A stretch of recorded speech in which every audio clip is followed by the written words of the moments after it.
เจ้าสบายดีมาพบกับ2 New Scanner ตามเคยเนาะสำหรับคลิปนี้แมนมาตามสัญญาเนาะที่ได้กล่าวไว้ในคลิปก่อนว่าจะมาเว้าทางเทคนิคเบิ่งจากความเป็นจริงระหว่างไทยและเขมรว่าถ้าเขมรยิงมาก่อนแท้ไทยน่าจะเอาบ่อยู่และคลิปนี้ก็ต้องขอบอกไว้ก่อนเลยเนาะว่าบ่แม่นว่าให้ย่านกลัวฝ่ายตรงกันข้าม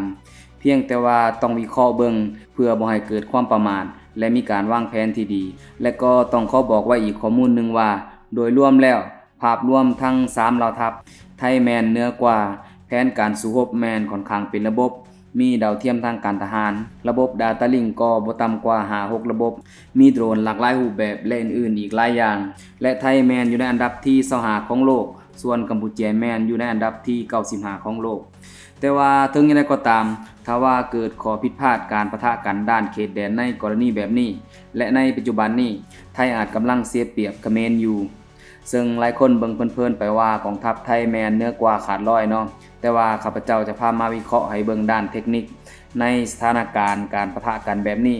โดยเฉพาะแมนเรื่องบนภาคพื้นดินขอใบในเบื้องต้นก่อนที่จะเจาะลึกเนาะว่าถ้าเขมรยิงปืนใหญ่และระบบจรวดลายลำกล้องแบบใหม่ร่วมกันเป็น100กว่าระบบมันจะไปตกอยู่ไสและจะสกัดได้บ่สำหรับปีนี้แมนถือว่าเขมรแมนแตกต่างจากปี2554หลายและอาจจะได้ประสบการณ์ในครั้งนั้นฮู้ว่าอาวุธชนิดใดควรจัดหามาและเรดาร์หรือว่าระบบเซ็นเซอร์ใดที่ต้องมีบ่เน้นเฉพาะจำนวน BM21 คือในเมื่อก่อนปัจจุบันนี้กองทัพบกของเขมรแมนมีปืนใหญ่และจรวดที่นำวิธีแล้วถ้าจะเว้าตามความเป็นจริงปัจจุบันนี้เรื่องจำนวนถือว่าหลายกว่าไทยแล้วมีระบบจรวดหลายลำกล้องหลายกว่า100ระบบถ้าว่ายังประจำการรุ่นที่เวียดนามเคยสนับสนุนในช่วงต่อสู้กับกองทัพเขมรแดงถ้าว่ากองทัพของกัมพูชาแมนยังประจำการอยู่ก็น่าจะบ่ต่ำกว่า200ระบบในปัจจุบันนี้เขมรมีจรวดที่ดีกว่า BM21 ในเมื่อก่อนถึงแม้นว่าจะมาจากต้นแบบเดียวกันอย่างระบบใหม่จากจีนแบบ Type 90B และได้ข่าวว่ามีการอัปเกรดระบบ RM70 ที่ได้จากสาธารณรัฐเช็กและสโลวาเกียอีกด้วยยังมีอีกหนึ่งระบบทันสมัยและยิ่งได้ไกลอย่าง PHL03 หรือว่า AR2 เนาะระบบพวกนี้มันต่างจาก BM21 ซึ่งบางคนเบิ่งเพื่อนๆกล่าวว่ามันก็แค่แบบเดียวกับระบบ BM21 แต่ว่าความจริงแล้วมันต่างกันเนาะมันมีความทันสมัยกว่าและแม่นยำกว่าระบบใหม่พวกนี้มันทำงานกับเรดาร์ของรถลาดตระเวนหาข่าวกองและก็โดรนและมันควบคุมการยิงปรับการยิงแบบออโต้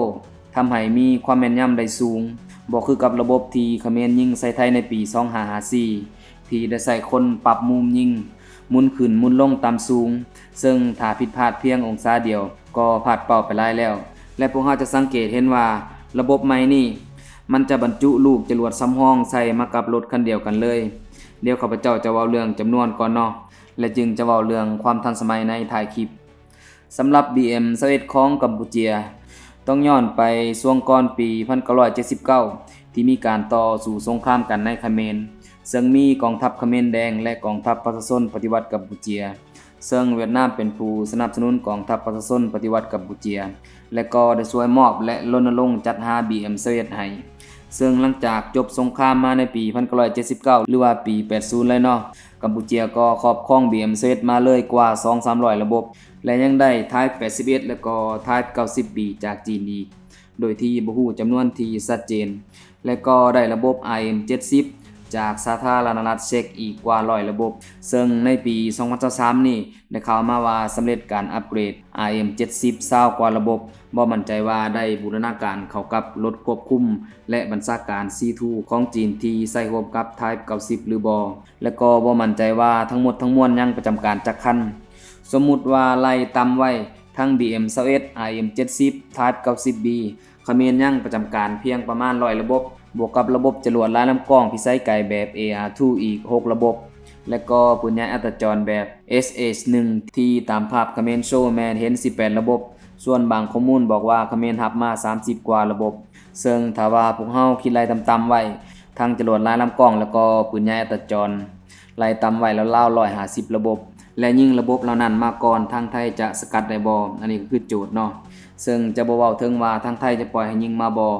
อันนี้ก็สมมุติตามความเป็นไปได้เนาะว่าเขมรยิงมาก่อนเพราะว่าในกรณีปี2554 เขมรก็เป็นคนยิง BM21 รัวมาก่อนเดี๋ยวถ่ายคลิปข้าพเจ้าก็จะอธิบายเสริมวิธีการรับมือของฝั่งไทยถ้าว่าเขมรยิงมาแบบนี้มาเบิ่งระบบปืนใหญ่แล้วก็จรวดลายลำกล้องของฝั่งไทยที่ถือว่าค่อนข้างเสียเปรียบด้านจำนวนระบบสุดทันสมัยก็จะแม่น D11A ยิงจรวดได้หลายรูปแบบและลูกที่ยิงได้ไกลที่สุดแม่นยิงได้ไกลถึง300กิโลเมตรแต่ว่ารุ่นนี้แม่นยังบ่ทันได้สั่งผลิตมาประจำการยังเป็นรุ่นที่กำลังทดลองประเมินนำใช้อยู่มีเพียง1ถึง2ระบบเท่านั้น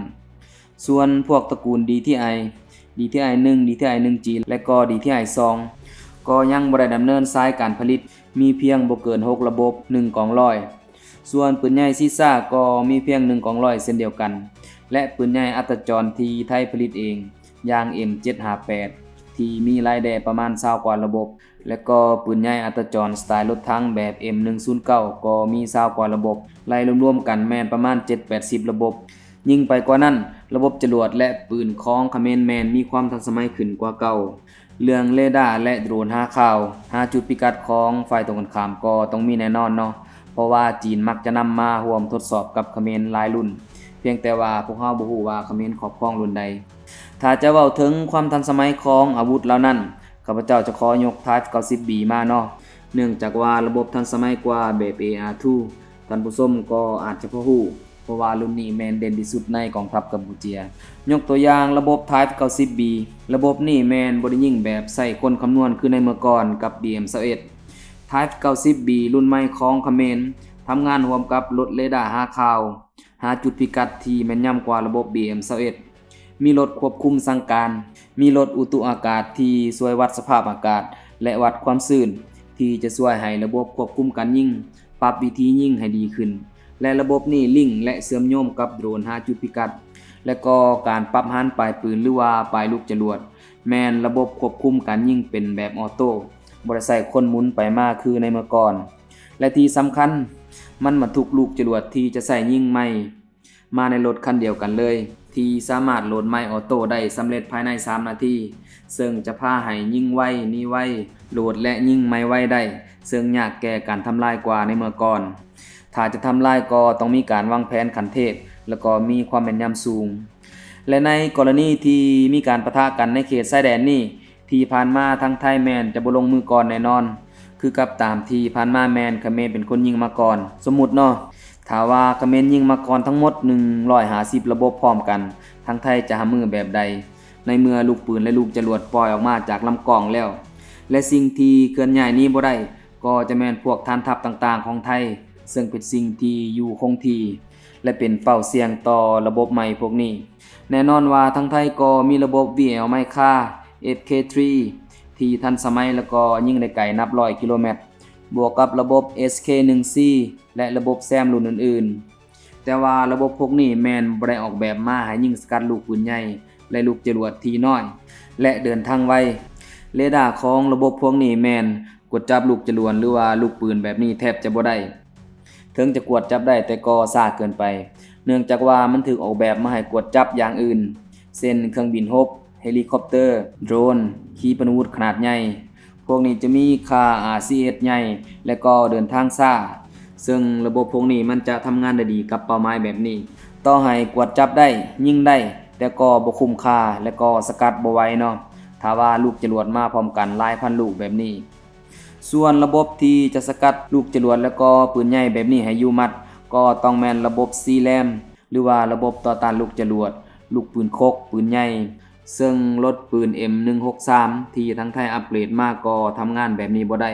เนื่องจากว่าเรดาร์ของ M163 บ่สามารถกดจับและติดตามเป้าหมายอัตโนมัติแบบทันสมัยหรือว่าบ่สามารถกดจับและคำนวณทิศทางของจรวดหรือว่าลูกปืนใหญ่ที่เดินทางเข้ามาด้วยความไวสูงให้ทวงทันเวลาระบบปืนนี้แม่นใส่พลทหารควบคุมการเล็งเป็นหลักยิงสกัดบ่ทันแถมยังบ่ได้ใส่กระสุนแตกอากาศอีกส่วนระบบที่ใกล้เคียงขึ้นมาแน่หน่อยนึงก็น่าจะแม่น Skyguard 3ที่ทำงานร่วมกับระบบปืน GDF 007ที่ทางไทยมีเพียง8ระบบเท่านั้นจะบ่สามารถครอบคลุมพื้นที่ได้หลายและระบบนี้ก็บ่ได้ออกแบบมาให้ทำงานแบบ CLAM 100% หรือว่าบ่ได้ออกแบบมาให้สกัดลูกจรวดและลูกปืนใหญ่แบบ 100% มันถูกออกแบบมาให้จัดการกับอากาศยานบินช้าบินต่ำ แต่ว่ามันสามารถทำหน้าที่ CLAM ได้ประมาณ 50-60% บ่เหมือนกับระบบ Parallax CLAM ของสหรัฐที่ติดตั้งบนภาคพื้นดินและระบบ Iron Dome ของอิสราเอลและก็ระบบอื่นๆของเยอรมันและตุรกีซึ่งพวกมันทำหน้าที่ CLAM เต็มรูปแบบแต่ก็ยังสกัดได้แม่นยำเพียง 80-90% ดีแน่ก็จะแม่นระบบ Iron Dome ที่มีความแม่นยำหลายกว่า